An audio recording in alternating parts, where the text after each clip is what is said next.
Samantala, ngayong mananatili si Secretary Henry Aguda bilang kalihim ng Department of Information and Communication Technology o DICT, tuloy-tuloy na ang hakbang ng ahensya para sa pagresolba ng issue ng connectivity sa bansa maging ng fake news. Pangako niya sa publiko makakamit at matatapos ito ng ahensya ASAP. Narito ang balita. Buwan bago ang ika-4 na State of the Nation address ng Pangulo, kinalampag ni Presidenteng Ferdinand Marcos Jr.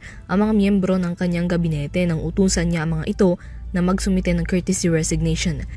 Ito ay bilang bahagi ng kanyang cabinet revamp o balasahan upang ma-assess ang naging performance ng kanyang mga gabinete na kanyang batayan kung tatanggapin ang pagbibitiw ng mga ito o kung pananatilihin ba ang mga ito sa pwesto.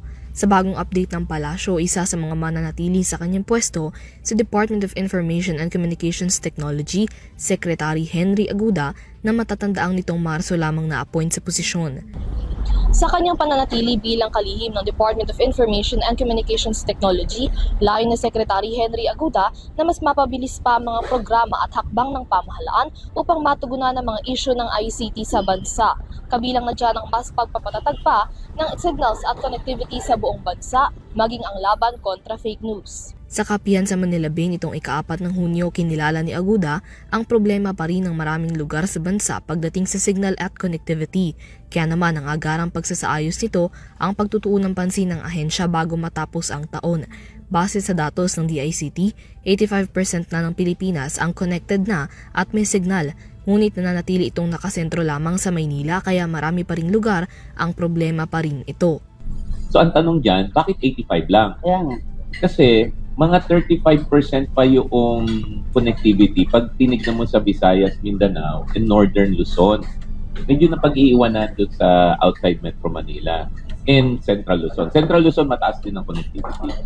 So ang mandato ni Presidente dati, both when I was in private and now in government, isolve natin yan na pataasin natin to 90% sana yung overall country. At the same time, hindi lang sa Metro Manila, spread equitably across the Philippines. Paliwanag niya, bunsod ng pulupulong heograpiya ng Pilipinas, nagiging mahirap na maitawid ang umiiral ng signal at connection patungo sa mga malalayo at mas liblib ng lugar sa bansa. Isa sa mga solusyon ngayon ng DICT ang pagpapalawak ng paggamit ng mga satellite sa bansa upang masiguro ang stable na signal at connection. May tinatawag tayo na geoposition satellite. Ito naman, siguro mas malayo sa Earth. Ang alam nyo, parang physics, di ba? Pag mas malayo ka, mas malaki yung coverage. Yes. So, yung geoposition satellite na yan, minamadali po namin this year. Kasi wala pa.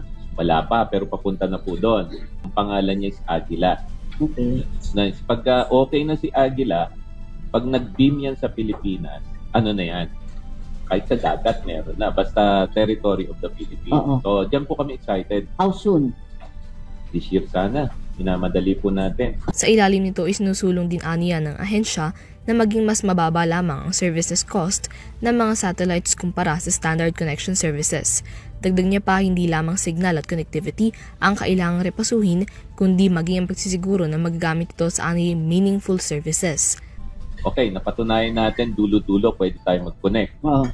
Paano naman yung meaningful service? Yung meaningful service is hindi enough na may connectivity ka.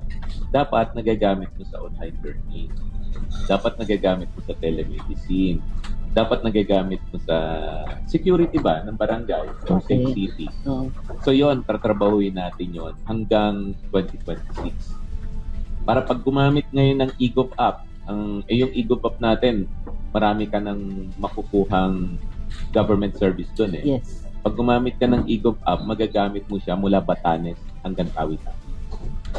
Samantala, isa rin sa mga isyong balak pampakatutukan ni Aguda sa kanyang panunungkulan sa DICT ay ang kampanya laban sa fake news, partikular na sa online space.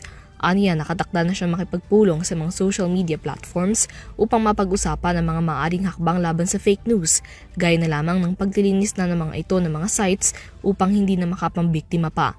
Kumpiyansa rin aniya siya sa magiging compliance ng mga ito sa mga magiging sentro ng pulong. Let's not pass the burden onto the public. Kasi alam nyo, ang publiko naman, titingin sila sa social media, sila pa ba naman ang magpapacheck on their own? Dapat linisin na natin. Para sa EuroTV News, Mia Layagin, sumasaludo sa bawat Pilipino.